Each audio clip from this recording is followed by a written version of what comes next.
ಜೈ ರಾಮಕೃಷ್ಣ. ನಮಸ್ತೆ. ಯುಗಾವತಾರ ಶ್ರೀರಾಮಕೃಷ್ಣ ಗ್ರಂಥಾಧ್ಯಯನಕ್ಕೆ ತಮ್ಮೆಲ್ಲರಿಗೂ ಸ್ವಾಗತ. ಅಧ್ಯಾಯ 21, ಹೃದಯ ರಾಮನ ಆಗಮನ. ಕಾಳಿ ದೇಗುಲದ ಪ್ರತಿಷ್ಠಾಪನೆಗಾಗಿ 4 ವಾರಗಳು ಕಳೆಯುವಷ್ಟರಲ್ಲಿ ಗದಾಧರ ಅಲ್ಲಿನ ಆವರಣದಲ್ಲಿ ಸ್ವಚ್ಛಂದ ಹಕ್ಕಿಯಂತೆ ಜೀವಿಸಲಾರಂಭಿಸಿದ್ದ. ಪ್ರಫುಲ್ಲವದನನಾದ ಮೃದು ಸ್ವಭಾವದ ಗದಾಧರನ ವ್ಯಕ್ತಿತ್ವ ಬಹುಬೇಗ ಮಥುರನಾಥನ ಗಮನ ಸೆಳೆಯಿತು. ಯಾರಿರಬಹುದು ಈ ತೇಜಸ್ವಿ ತರುಣ? ಗದಾಧರನ ಪ್ರಥಮ ದರ್ಶನದಲ್ಲೇ ಮಥುರಾನಾಥನ ಹೃದಯ ಆತನೆಡೆಗೆ ತೀವ್ರವಾಗಿ ಸೆಳೆಯಲ್ಪಟ್ಟಿತು. ತನ್ನ ಮನಸ್ಸನ್ನು ಇಷ್ಟು ಸಹಜವಾಗಿ ಸೆಳೆದ ಈ ತರುಣ ಯಾರಿರಬಹುದು? ಸತ್ಯಾಂಶ ತಿಳಿಯದೆ ಅವನಿಗೆ ಸಮಾಧಾನವೇ ಇಲ್ಲ. ಕೊನೆಗೆ ವಿಚಾರಿಸಿ ನೋಡಿದಾಗ ತಿಳಿಯಿತು, ಇವನು ಮತ್ತಾರೂ ಅಲ್ಲ, ಪೂಜ್ಯ ರಾಮಕುಮಾರ ಭಟ್ಟಾಚಾರ್ಯನ ಸ್ವಂತ ತಮ್ಮ. ಮತ್ತೇಕೆ ವಿಳಂಬ? ಈತನನ್ನೂ ನಮ್ಮ ದೇವಾಲಯದಲ್ಲೊಂದು ಒಳ್ಳೆಯ ಕೆಲಸಕ್ಕೆ ತೆಗೆದುಕೊಳ್ಳಬಹುದಲ್ಲ ಎಂದು ಆಲೋಚಿಸಿದ ಮಥುರ ರಾಮಕುಮಾರನ ಬಳಿ ಆ ವಿಷಯವನ್ನು ಪ್ರಸ್ತಾಪಿಸಿದ. ನಿಮ್ಮ ತಮ್ಮನವರನ್ನು ದೇವಿಗೆ ಅಲಂಕಾರ ಮಾಡುವ ಕೆಲಸಕ್ಕೆ ನೇಮಿಸಿದರೆ ಹೇಗೆ? ರಾಮಕುಮಾರನಿಗೇನೋ ಇದು ಸಮ್ಮತವೇ, ಆದರೆ ತಮ್ಮನ ಪರವಾಗಿ ಅಣ್ಣ ಒಪ್ಪಿಗೆ ಕೊಡುವ ಪರಿಸ್ಥಿತಿ ಅದಾಗಿರಲಿಲ್ಲ. ರಾಮಕುಮಾರ ಇತರರ ಭವಿಷ್ಯವನ್ನು ಹೇಳಬಲ್ಲವನಾಗಿದ್ದರೂ ಸ್ವತಃ ತನ್ನ ಸೋದರನ ಅಂತರಂಗವನ್ನು ಅರಿಯಲಾರದವನಾಗಿದ್ದ. ಗದಾಧರ ಈಗಾಗಲೇ ಅದೆಷ್ಟು ಸ್ವತಂತ್ರವಾಗಿ ವರ್ತಿಸುತ್ತಿದ್ದಾನೆ ಎಂಬುದರ ನಮೂನೆಯನ್ನು ಅವನು ಕಂಡಿರಲಿಲ್ಲವೇ? ಆದ್ದರಿಂದ ಅವನು ಮಥುರನಾಥನಿಗೆ ಇಷ್ಟೇ ಹೇಳಿದ. ಇಲ್ಲ ಮಹಾಶಯ, ಅವನಿದಕ್ಕೆಲ್ಲ ಒಪ್ಪಿಯಾನೆಂದು ನನಗನ್ನಿಸುವುದಿಲ್ಲ. ಮೊದಲಿನಿಂದಲೂ ಅವನಿಗೆ ಕೆಲಸವೆಂದರೆ ಆಗುವುದೇ ಇಲ್ಲ. ಅಲ್ಲದೆ ಅವನಿಗೆ ಒಂದೊಂದು ಸಲ ಏನೋ ಭಕ್ತಿ ಆವೇಶ ಬಂದು ಬಿಡುತ್ತದೆ. ಆಗ ಅವನಿಗೆ ಬೇರೆ ಕಡೆ ಗಮನವೇ ಇರುವುದಿಲ್ಲ. ಮಥುರ ಅಷ್ಟು ಬೇಗ ಬಿಟ್ಟು ಬಿಡುವವನಲ್ಲ. ಆದರೂ ಇರಲಿ, ಇನ್ನೊಮ್ಮೆ ಸಂದರ್ಭ ಬಂದೇ ಬರುತ್ತದೆ ಎಂದುಕೊಂಡು ಸುಮ್ಮನಾದ. ಅಣ್ಣ ರಾಮಕುಮಾರನೊಂದಿಗೆ ಕಾಳಿ ದೇವಾಲಯವನ್ನು ಪ್ರವೇಶಿಸಿದ ಘಟನೆ ಗದಾಧರನ ಜೀವನದ ಅತಿ ಮುಖ್ಯ ತಿರುವು. ಈ ವೇಳೆಗೆ ಅವನ ವ್ಯಕ್ತಿತ್ವದಲ್ಲೊಂದು ದೊಡ್ಡ ಉತ್ಕ್ರಾಂತಿಯಾಗತೊಡಗಿತ್ತು. ಬಾಲ್ಯದಿಂದಲೂ ಆತನಲ್ಲಿ ವ್ಯಕ್ತವಾಗುತ್ತಿದ್ದ ದೈವೀ ಗುಣಗಳು ಇನ್ನು ಮುಂದೆ ಬೃಹತ್ ಪ್ರಮಾಣದಲ್ಲಿ ಬೆಳೆದು ಹೊಸ ರೂಪವನ್ನೇ ತಾಳುವುದನ್ನು ನಾವು ನೋಡಲಿದ್ದೇವೆ. ಹೀಗೆ ಕಾಮಾರಪುಕುರದ ಮುಗ್ಧ ಬಾಲಕನಾಗಿದ್ದ ಗದಾಧರ ತನ್ನ ನಿಜಸ್ವರೂಪವನ್ನು ಮೆರೆಸಿ ರಾಮಕೃಷ್ಣರೆಂಬ ಹೆಸರಿನಿಂದ ಪ್ರಖ್ಯಾತನಾಗುವುದನ್ನು, ಶ್ರೀರಾಮಕೃಷ್ಣ ಪರಮಹಂಸರೆಂದು ಲೋಕವಂದಿತನಾಗುವುದನ್ನು ಶೀಘ್ರದಲ್ಲೇ ನೋಡಲಿದ್ದೇವೆ. ರಾಮಕೃಷ್ಣರ ಜೀವನದೊಂದಿಗೆ ಹಾಸುಹೊಕ್ಕಾಗಿ ಸೇರಿರುವ ಒಬ್ಬ ವ್ಯಕ್ತಿ ಇದೇ ಸಮಯದಲ್ಲಿ ದಕ್ಷಿಣೇಶ್ವರಕ್ಕೆ ಬಂದ. ಅವನೇ ಹೃದಯರಾಮ ಮುಖ್ಯೋಪಾಧ್ಯಾಯ. ಇವನು ರಾಮಕೃಷ್ಣರ ಸೋದರತ್ತೆಯ ಮಗಳಾದ ಹೇಮಾಂಗಿನಿ ದೇವಿಯ ಮಗ. ಅವರ ಸೋದರಳಿಯ ಎನ್ನಬಹುದು. ಆಗ ಅವನಿಗೆ 16 ವರ್ಷ ವಯಸ್ಸು. ಹೃದಯರಾಮ ಒಂದು ಕೆಲಸವನ್ನು ಹುಡುಕಿಕೊಂಡು ತನ್ನ ಹಳ್ಳಿಯಿಂದ ಬರ್ಧ್ವಾನ್ ಪಟ್ಟಣಕ್ಕೆ ಬಂದು ಕೆಲ ಕಾಲವಿದ್ದ. ಆದರೆ ಅಲ್ಲೇನೂ ಪ್ರಯೋಜನವಾಗಲಿಲ್ಲ. ಈ ಹೊತ್ತಿಗೆ ಅವನಿಗೆ ಸುದ್ದಿ ಸಿಕ್ಕಿತು, ತನ್ನ ಸೋದರ ಮಾವರಿಂದಿರಿಬ್ಬರೂ ರಾಣಿ ರಾಸಮಣಿಯ ನೂತನ ದೇವಾಲಯದಲ್ಲಿ ಕೆಲಸಕ್ಕೆ ಸೇರಿದ್ದಾರೆ ಎಂದು. ಹಾಗಾದರೆ ನನಗೂ ಅಲ್ಲೊಂದು ಉದ್ಯೋಗವೇಕೆ ಸಿಗಲಾರದು ಎಂಬ ಆಲೋಚನೆಯು ಮರುಕ್ಷಣದಲ್ಲೇ ಮಿಂಚಿತು. ಸರಿ, ಹೆಚ್ಚು ತಡ ಮಾಡದೆ ಹೊರಟು ಬಂದು ಬಿಟ್ಟ. ರಾಮಕೃಷ್ಣ ಹೃದಯರಾಮನಿಗೆ ಬಾಲ್ಯದಿಂದಲೂ ನಿಕಟ ಪರಿಚಯ. ಇಬ್ಬರೂ ಓರಗೆಯವರು. ಈಗ ಅವರಿಬ್ಬರೂ ಆನಂದದಿಂದ ಒಟ್ಟಾಗಿರತೊಡಗಿದರು. ಹೃದಯರಾಮ ಉದ್ದನೆಯ ಗಟ್ಟಿಮುಟ್ಟಾದ ಆಳು. ಶರೀರಕ್ಕೆ ತಕ್ಕಂತೆ ಸ್ವಭಾವ, ತುಂಬ ಗಟ್ಟಿಗ, ನಿರ್ಭೀತ, ಚಪಲಚಿತ್ತ. ಎಷ್ಟು ಕಷ್ಟವನ್ನಾದರೂ ಸಹಿಸಬಲ್ಲ, ಎಂಥ ಪರಿಸ್ಥಿತಿಗಾದರೂ ಒಗ್ಗಿಕೊಳ್ಳಬಲ್ಲ. ತೀರಾ ಕಷ್ಟಕ್ಕೆ ಬಂದಿತೆಂದರೆ ರಂಗೋಲಿಯ ಕೆಳಗೂ ನುಸುಳಿ ತಪ್ಪಿಸಿಕೊಳ್ಳಬಲ್ಲ ಚಾಲಾಕಿತನ ಅವನದು. ಹೀಗಿದ್ದರೂ ಕೆಡುಕನಲ್ಲ. ತನಗಿಂತ 4 ವರ್ಷಕ್ಕೆ ಹಿರಿಯವನಾದ ರಾಮಕೃಷ್ಣರನ್ನು ಹೃತ್ಪೂರ್ವಕವಾಗಿ ಪ್ರೀತಿಸುತ್ತಿದ್ದ. ತಾನು ಅವರ ರಕ್ಷಕನೋ ಎಂಬಂತೆ ನೋಡಿಕೊಳ್ಳುತ್ತಿದ್ದ. ಮಾವನನ್ನು ಸಂತೋಷವಾಗಿಡಲು ತಾನು ಎಂತಹ ಪರಿಶ್ರಮವನ್ನಾದರೂ ಸಹಿಸಲು ಸಿದ್ಧನಿದ್ದ. ಹಾಗೆ ನೋಡಿದರೆ ರಾಮಕೃಷ್ಣ ಹೃದಯ ರಾಮರ ಸ್ವಭಾವಗಳಲ್ಲಿ ಧ್ರುವಗಳಷ್ಟು ಅಂತರ.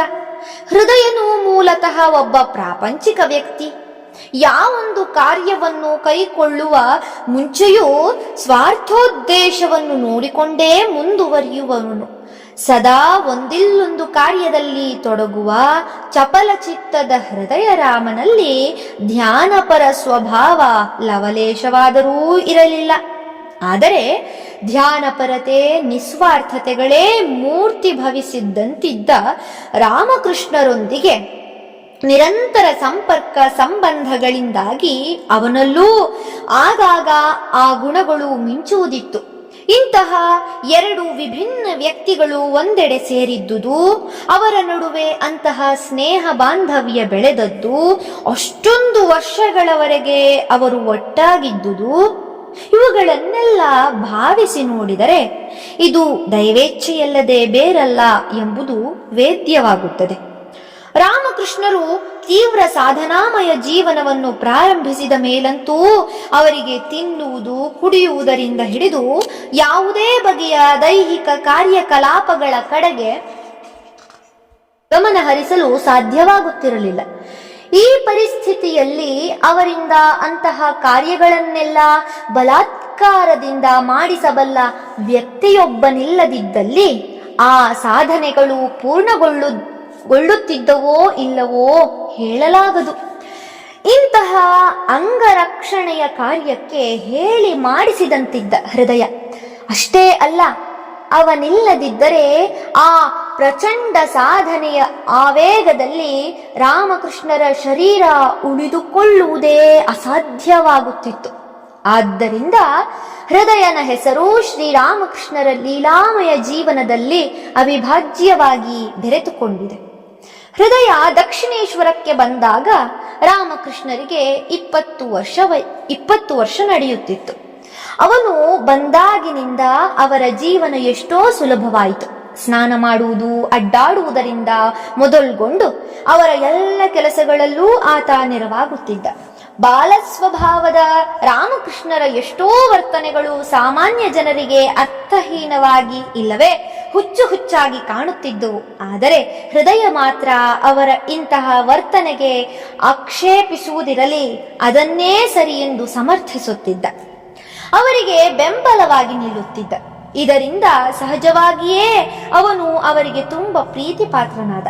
ಹೃದಯನೇ ಮುಂದೆ ಹೇಳುತ್ತಾನೆ, ಮೊದಲಿನಿಂದಲೂ ಶ್ರೀರಾಮಕೃಷ್ಣರ ಬಗ್ಗೆ ನನ್ನಲ್ಲಿ ಒಂದು ಬಗೆಯ ಅನಿರ್ವಚನೀಯ ಆಕರ್ಷಣೆಯುಂಟಾಗುತ್ತಿತ್ತು. ನಾನು ಅವರನ್ನು ಸದಾ ನೆರಳಿನಂತೆ ಹಿಂಬಾಲಿಸುತ್ತಿದ್ದೆ.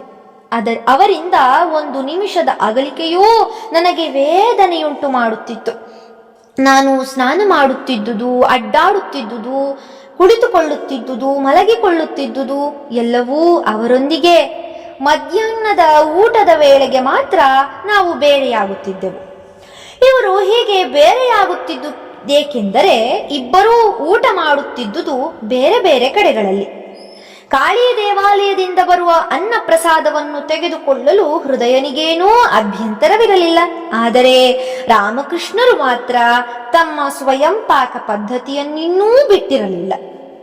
ಆದ್ದರಿಂದ ಹೃದಯನು ಅವರಿಗೆ ಅಡಿಗೆ ಮಾಡಲು ಒಲೆ ಸಿದ್ಧಪಡಿಸುವುದೇ ಮೊದಲಾಗಿ ಎಲ್ಲ ಕೆಲಸಗಳನ್ನೂ ಮಾಡಿಕೊಟ್ಟು ಹೋಗುತ್ತಿದ್ದ. ರಾತ್ರಿ ವೇಳೆ ಮಾತ್ರ ರಾಮಕೃಷ್ಣರು ಬೇರೆ ದಾರಿ ಇಲ್ಲದೆ ಕಾಳಿಗೆ ನೈವೇದ್ಯ ಮಾಡಿದ ಲೂಚಿ, ಅಂದರೆ ಮೈದಾ ಹಿಟ್ಟಿನಿಂದ ತಯಾರಿಸಲಾಗುವ ಒಂದು ಬಗೆಯ ಪೂರಿ, ಲೂಚಿಯನ್ನು ತಿನ್ನುತ್ತಿದ್ದರು. ಅವರ ಮನಸ್ಸಿನಲ್ಲಿ ತಾವು ಕೆಳಜಾತಿಯವರ ಆಹಾರವನ್ನು ತೆಗೆದುಕೊಳ್ಳಬೇಕಾಯಿತಲ್ಲ ಎಂಬ ಚಿಂತೆ ಕೊರೆಯುತ್ತಲೇ ಇತ್ತು. ಕೆಲವೊಮ್ಮೆ ಅವರು ಜಗನ್ಮಾತೆಯಲ್ಲಿ, ಇದೇನಮ್ಮ, ನೀನು ನನ್ನನ್ನು ಅಂಬಿಗರವಳಿಂದ ಆಹಾರ ಸ್ವೀಕರಿಸುವಂತೆ ಮಾಡುತ್ತಿದ್ದೀಯಲ್ಲ ಎಂದು ಅಶ್ರುನಯನರಾಗಿ ಮೊರೆಯಿಡುತ್ತಿದ್ದರು. ಅವರು ಮಾತ್ರವೇ ಅಲ್ಲ, ಎಷ್ಟೋ ಜನ ಬಡ ಬ್ರಾಹ್ಮಣರೂ ಕೂಡ ಆಗ ಕಾಳಿ ದೇವಾಲಯದಲ್ಲಿ ಪ್ರಸಾದ ಸ್ವೀಕರಿಸುತ್ತಿರಲಿಲ್ಲ. ಆದ್ದರಿಂದ ತಯಾರಿಸಿದ ಪ್ರಸಾದದಲ್ಲಿ ಬಹುಭಾಗ ಖರ್ಚಾಗುತ್ತಿರಲಿಲ್ಲ. ಅದನ್ನು ಹಸುಗಳಿಗೆ ತಿನ್ನಿಸುತ್ತಿದ್ದರು. ಇನ್ನೂ ಉಳಿದರೆ ಗಂಗೆಗೆ ಚೆಲ್ಲುತ್ತಿದ್ದರು. ಆದರೆ ರಾಮಕೃಷ್ಣರ ಈ ಮನೋಭಾವ ಕೆಲ ದಿನಗಳಲ್ಲೇ ಬದಲಾಯಿತು.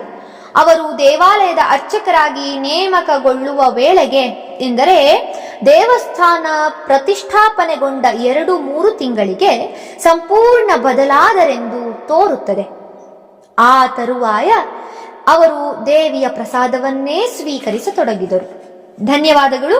ಇಂದಿಗೆ ಅಧ್ಯಾಯ 21 ಸಂಪೂರ್ಣವಾಯಿತು. ಮುಂದಿನ ಸಂಚಿಕೆಯಲ್ಲಿ ಹೊಸ ಅಧ್ಯಾಯವನ್ನ ಪ್ರಾರಂಭಿಸೋಣ. ಜೈ ಶ್ರೀಮಾತಾ.